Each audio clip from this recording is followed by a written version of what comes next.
Workforce Development and Disability Inclusion.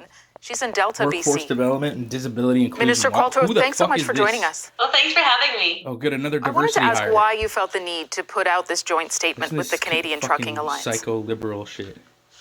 Well, my colleagues and I have worked so closely with the Trucking Alliance, with the industry since the beginning of the pandemic, and we thought it was really important to acknowledge, that the majority of truckers, over 90%, are vaccinated. 16,000 truckers again. It's more like 160,000. We've really seen minimal change in trucker volume, but that we're very aligned more broadly in an agreement that vaccination is the best line of defense against COVID-19. And so we really wanted to state very clearly that we are in agreement with the industry on this and working together. 60,000 truckers. You say you're aligned and there's agreement, but are you alarmed by what you're seeing? This group that is moving towards Ottawa? So.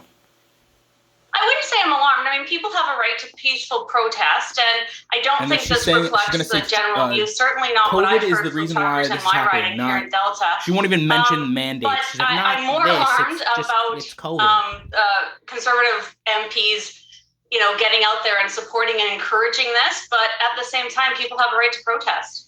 Are you able to give us a double fucking speak, that double liberal speak? I'm scared that conservatives are going to go and encourage this, but people have the right to protest. What? That's that. I apologize. She just had to slip that in. So biased. What is this? There's been very minimal change in terms of trucker volume across the border. We know that from working with the CTA that about 90% of truckers are vaccinated. Says it won't back down on vaccination. We also know that it's, this is a joint Canada-U.S. measure. We know that both countries think this is important. So you have to be vaccinated to go down to the States, and you have to be vaccinated to come back from the States. And so I feel like the urgency of this, while an important conversation needs to be had about supply chains, and we can have that conversation. In fact, we're having it next week. We're having a National Supply Chain Summit. This might be the flashpoint, but it's not the rub. All the politicians get paid like $50,000 for attending. The latest number we have from the Trucking Alliance is an estimate. It says about 16,000 truckers may not be able to cross the border. That's not a small number. So how do you keep that from impacting already struggling supply chains?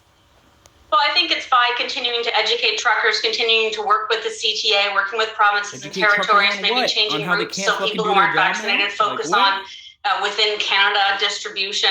But as I said, the supply chain is most at risk from COVID, not from this issue with truckers, as important as it is. And labor shortages that may result from this are much more threatening due to workplace or community outbreak than, again, from this particular issue.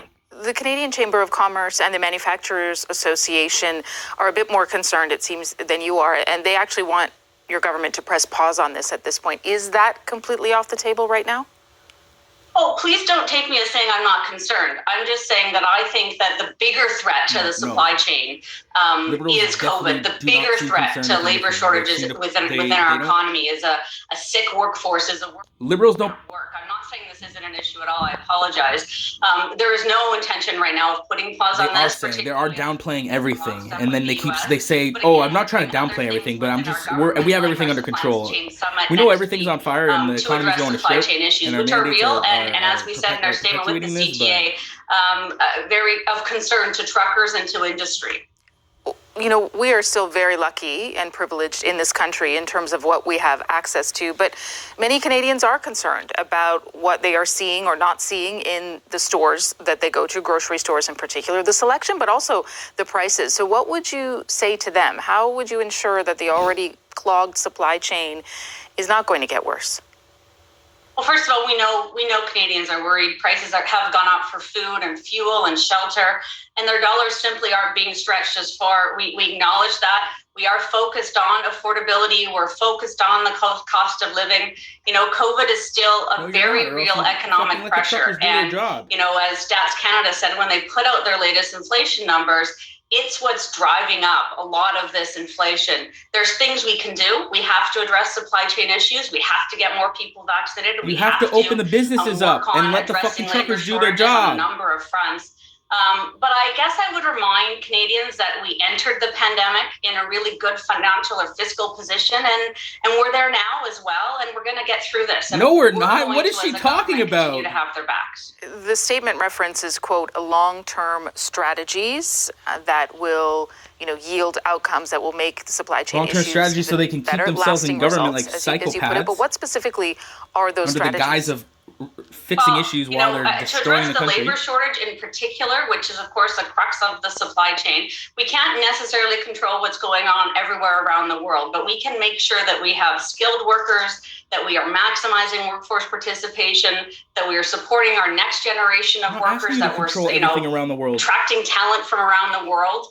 Those are the things we have control of within Canada. Certainly as the employment minister, they're things I am constantly turning my mind to in terms of strategies to address labor shortages. You're going to come to this country, at the end of the day, we just all have to keep working on this, both in the short term, and I think of the temporary farm worker program, but also in the longer term.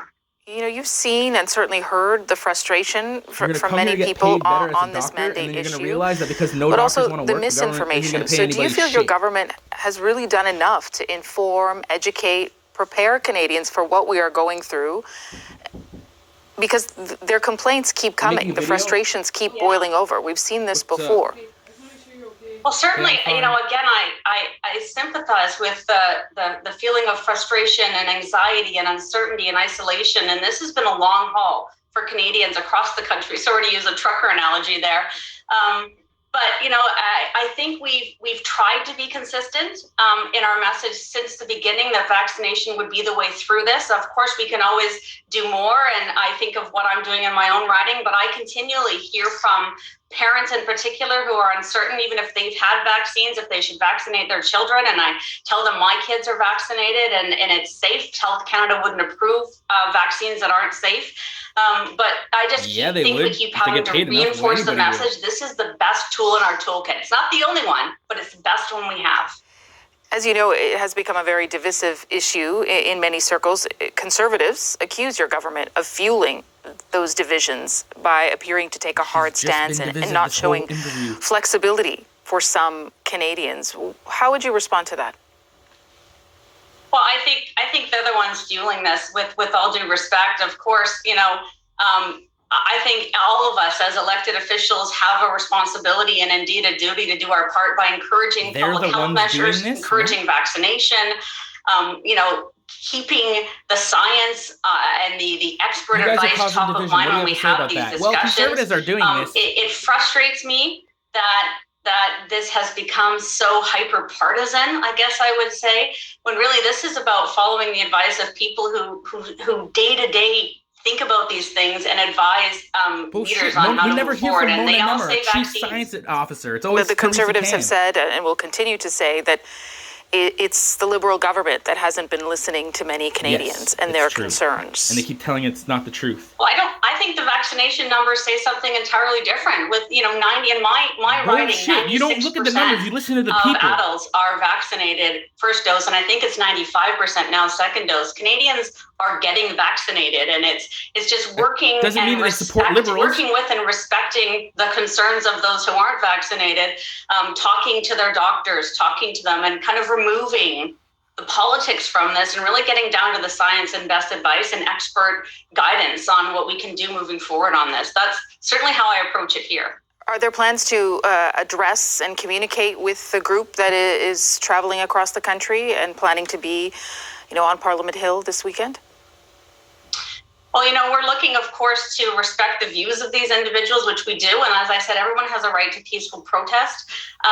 We just have to be mindful that the message we will give them and we will send to all Canadians continues to be, please understand that the bigger risk here is COVID. The biggest risk here, whether it's in your workplace, if we have people off sick, they're not working, and our trucks won't be moving at all. And this is not the vast majority of the industry that we're dealing with here. Before we let you go, Minister, you are a Paralympian, a decorated swimmer. So I did want to ask you, as we look ahead to the Beijing Games, there are so many concerns about where they're being held, cybersecurity concerns, COVID-19 concerns. Are you worried about Team Canada?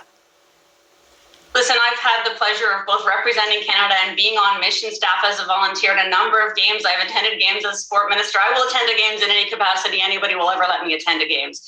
And I am confident in the security measures in place for protecting our athletes. I'm confident that the Olympic Committee and Paralympic Committee are doing everything they can to keep our athletes safe. I think there's a real responsibility, even more so this time, on athletes to follow the advice, be prudent in how they comport themselves. But I have every confidence that our teams will be safe, and knowing the leadership as I do of both the Olympic and Paralympic committees can assure Canadians that we as a government are doing everything we can to keep their loved ones, their athletes safe. We will leave it there, Minister Qualtrough. Thank you for your